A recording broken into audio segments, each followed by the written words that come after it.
prolonged and more frequent droughts and heat waves, and not sustainable agricultural practices, such as, for example, fires started by cattle owners, because the livestock raising is a dominant activity in this area. And every spring, shepherds burn the reeds because they believe that the grass grows better.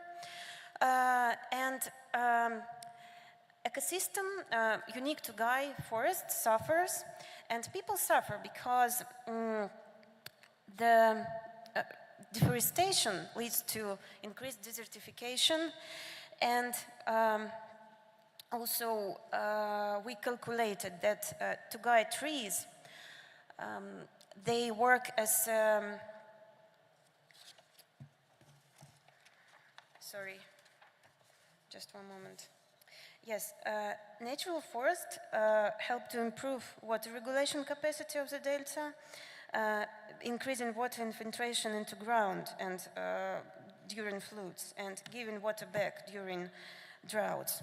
So the deforestation which is happening, ecosystems degradation which is happening in the delta leads to very bad consequences for both, for local communities, for agriculture, and for biodiversity. So what we did, we tried to develop some unique system based on agroforestry, combined with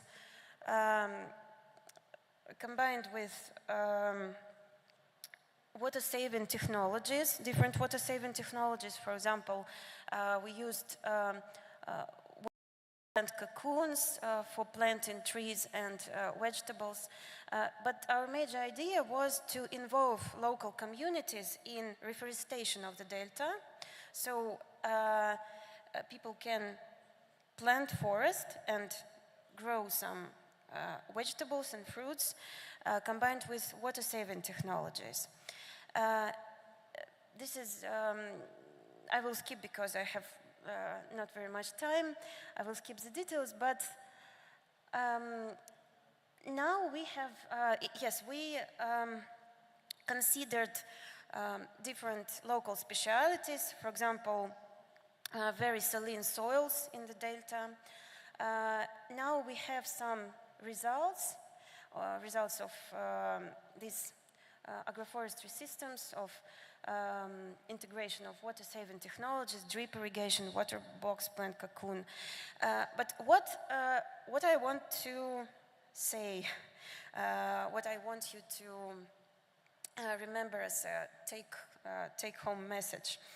The major lesson which we actually learned in this project is that implement integration of nature-based solutions, integration of alternative practices for climate change adaptation, for food security. It is more about behavioral science. It is more about answering the question, why would local communities change their behavior just because there are some alternatives and not going in the previous way? Yeah, time is gone, yes? 1 minute, okay. And the second lesson I should say about, it is about simplicity of explanation at local communities. So we invited university professor for the first time to explain local farmers about climate change adaptation. But at the second seminar, we changed to comics about climate change. So thank you for your attention. It was a very simple presentation. Very good. Thanks very much, Anastasia. We continue in this, let's say, same mode now with our next speaker, who is Nora Heinonen, Social and Gender Inclusion Senior Associate and Capacity Building Lead from Global Green Growth Institute, to talk about Aral Sea experience. Hello. Hi. So I need the presentation with the picture of the RLC on the front. Yes, that one. Perfect. Yes, my name is Norda Heinonen. I represent GGGI, Global Green Growth Institute. And here on the photo, you can see the sliver of the RLC that is left on the Uzbek side of the border. On the other side, you can already see the sandbanks. Right. Currently, GGGI has one project in Uzbekistan. This is, oh, how do I go back? No. Yeah. Has one project in Uzbekistan. This is, the shorthand is RLC GRIP. We're almost fully funded by KOICA, the Korean agency, and our core partners are the Ministry for Ecology, Environmental Protection and Climate Change, and in Karakalpakstan, the Council of Ministers of the Republic of Karakalpakstan. We work exclusively in 4 rayons, in 4 districts of Karakalpakstan. That's Chimbai, Bozatau, Karuzyak, and Kegeli. Those are the 4 rayons that are directly north of Nukus. Now, I will present to you today our activities in 2 of our outcomes. Overall, we have 4 outcomes, but outcome 2 and outcome 3 have, I would consider, the most direct influence or most tangible influence on food security in our 4 regions. Under component 2, we first conducted, or our partner, Human Asia, NGO Human Asia from Korea, conducted a risk assessment for our 4 rayons. You can find the risk profile on our project page and the summary as well, including dashboards for each district. I think most important for you to remember is what already some other colleagues said before me. Poverty is a big component, a big factor in adaptability and adaptive capacity to climate change. So poverty is a big contributor, and then a lot of people don't have a bank account. So even if they would like to invest more in their farms, there are technical problems before. The risk profile defined a few sectors or a few topics which would be beneficial for capacity development for our target regions. And based on these recommendations, we developed the Nukus team, the GGI Nukus team developed many different modules which we put together in different sets for in-person sessions and in-person trainings with school students and dehkans and household farmers. So we're focusing, for these trainings, we're focusing more on smallhold farmers, not on the big, what we would say in Russian, fermers. And because we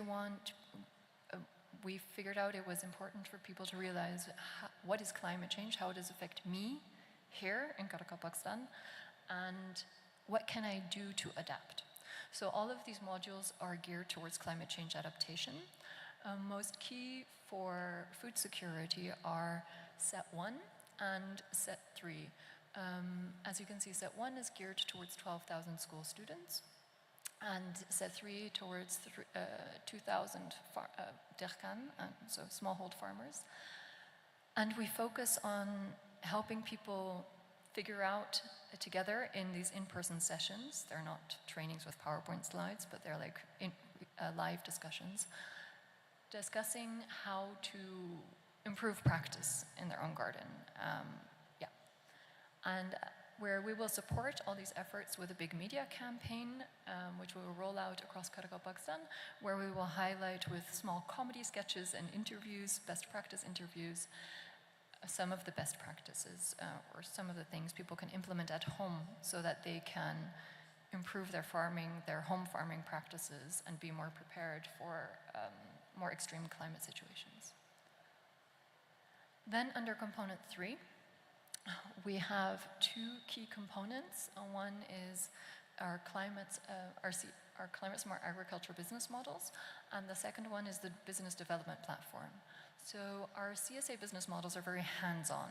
They are based on agroforestry measures and water-saving technologies, while the business development platform, it's available on a website and in an app in Karakalpak and Uzbek and Russian and English. And the platform is meant to support farmers, farmers who have a bit more money to spend or are a bit more involved in the market, to help them grow their businesses sustainably. So it provides access to all of these. We are hoping that we will provide access there to all of these reports that all these organizations, including us, are producing. A lot of knowledge remains on all these different knowledge platforms and all these different organization websites. We do translate it all into local languages, but who reads it, right? So we want to make this platform very accessible and have all the information there. It can still be everywhere else as well at the same time, but we want to collect it in one place. Now I will go a bit more into our 4 CSA measures. All right. Our 4 CSA measures, as I said, they're based on agroforestry and water-saving technologies.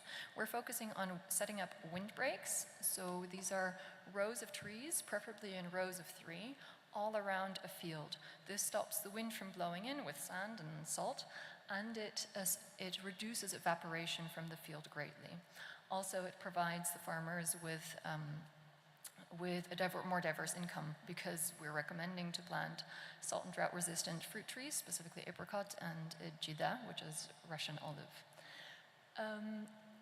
We are setting up, these are pilot measures in Karakalpakstan, and we're still looking for more investment. So if you want to help us scale up, come talk to us. All right, the expected results from these measures are, I forgot to mention, we are supporting the climate smart agriculture measures with capacity development, because of course if you don't know why this windbreak is there, why would you keep it? You might chop it down a few years from now. And the expected results are that the farmers involved will have a significant increase in yield and, of course, carbon sequestration. Hopefully, their neighbors and their family members will then adopt the same measures. And we're working together with various ministries so that via the business development platform, people also get access to subsidies and other knowledge to help them implement our CSA measures. That's it.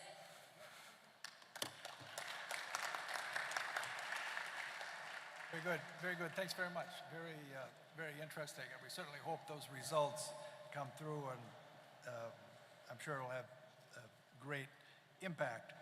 And now, for our final speaker, back to the national level and back to Uzbekistan, my colleague Aziz Nurbekov, National Project Coordinator, FAO, Uzbekistan.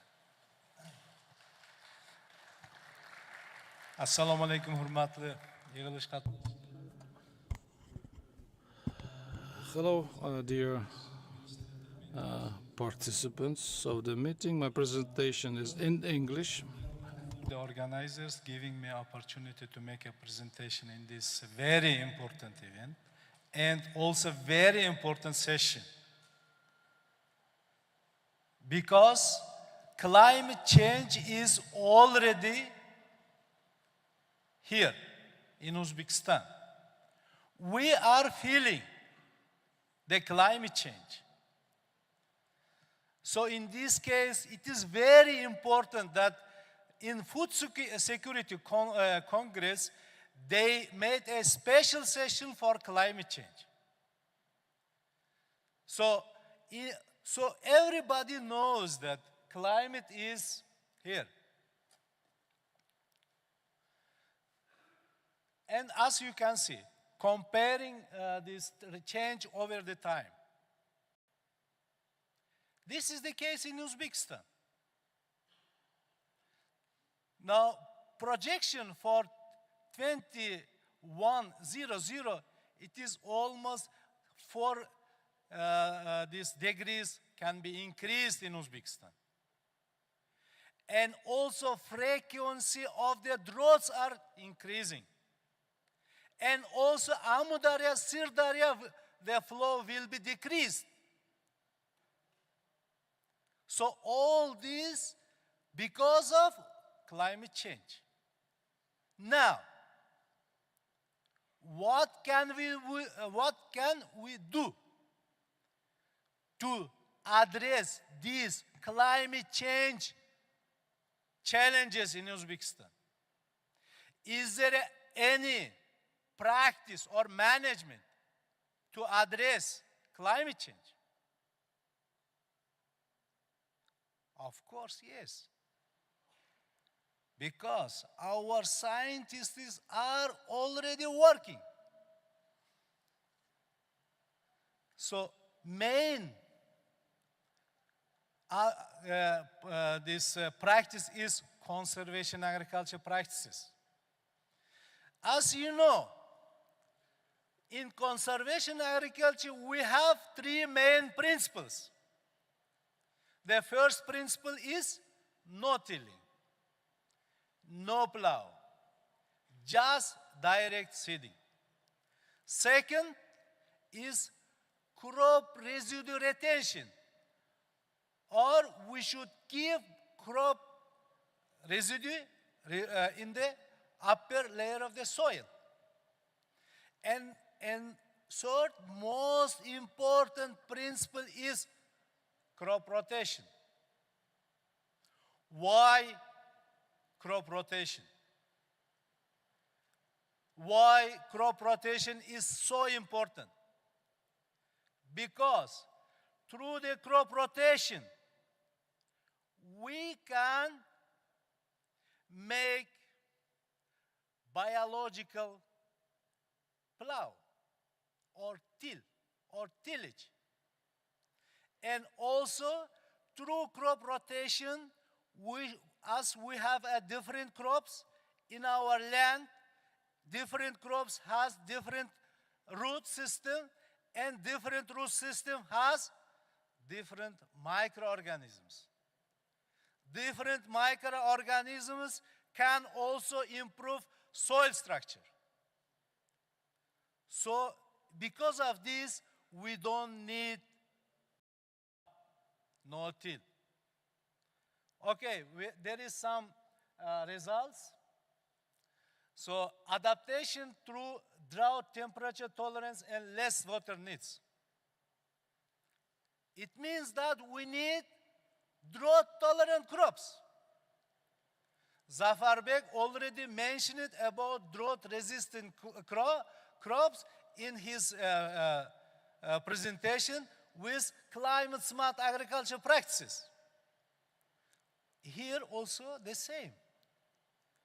If we are going to apply good crop rotation system, so we need drought-tolerant crops.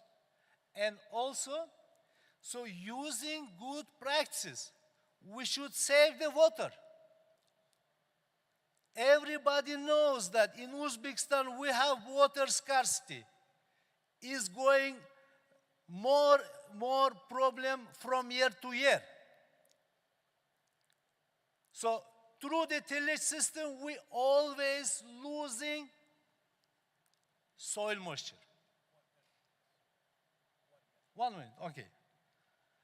In this case, very important is that so we should go for conservation agriculture practices.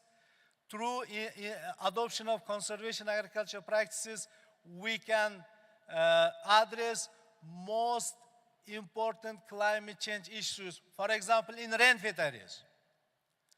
So for the last 4 years, our farmers who are adopting conservation agriculture practices, getting almost 4 or 5 times more crop yield compared to traditional farmers. This is the main message of my presentation. Because of shortage of time, I can stop my presentation here. Thank you very much. Okay, very, very good. Thank you very much, and thanks to all the speakers. By my timekeeping, we have time for a couple of questions before the next session needs to start also in this room, and some of you will go to some of the other sessions. So we need to have time to switch, but I think we have time for hopefully 2 comments or questions from the floor. And to speed things up, I had promised that the first one would go to Mr. Donald Coleman from Ireland, if there's a microphone coming. And we have if it's hopefully brief, we can have time for one and possibly two comments. Thank you. Yes, Chair, and thank you for that option, and I will be very brief because I think everybody has been really good in keeping to time.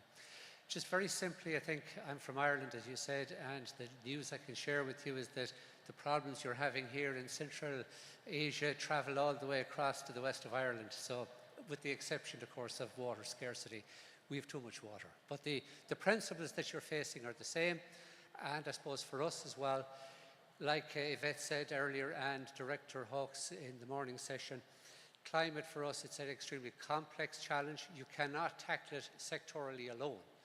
And we found this, we are a very large food exporting country, and in 2019 we came to the conclusion that the only solution and the way forward, particularly with sustainable food systems that were climate sustainable, was actually to use the UN Food Systems approach, which we did. And we developed a system and presented it to the Climate Summit and again to the stock-taking moment earlier this year. And just very simply, for I suppose the livestock aspect of it, we simply use a system of sectoral ceilings for emissions. There are no way to go above those, and we use metrics, and particularly to make sure that we meet those targets and challenges and can, I suppose, guarantee the sustainability of our production. We use the international MAC system, the marginal abatement cost curve approach, which measures the effectiveness of each of the aspects versus the cost and against a carbon curve. It's extremely effective. It's tough, don't get me wrong, but we feel that a systems approach is the only way. It's multi across soil, like the last speaker. You take every aspect of your production, you link it together, you do not treat it in isolation, and that's the way forward. So again, I was very pleased to hear that. Thank you. Okay, thanks very much. We have time for one more comment or question. Yes, please.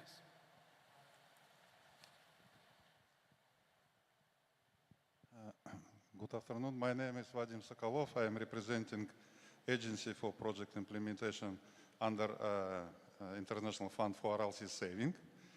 I am very sorry, my comment maybe will be not directly addressing to agriculture, but I like very much presentation which was done by representative of Green Growth Institute about what they are doing in Karakalpakia.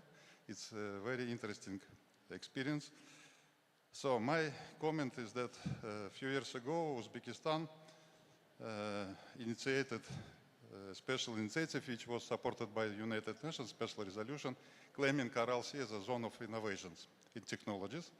But unfortunately, up to today, we don't see a big line of investors who can come with a big number of such kind of technologies.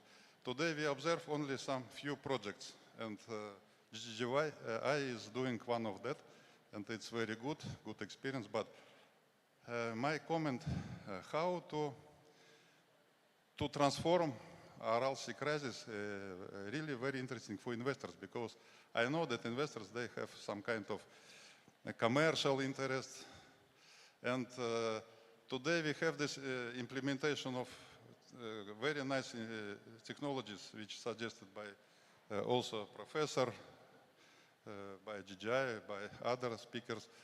But what we are doing only on this pilot project is not enough, because we need much more for this region, for increasing agricultural sector, for water saving, implementation of water saving technologies. But unfortunately, the key issue is money.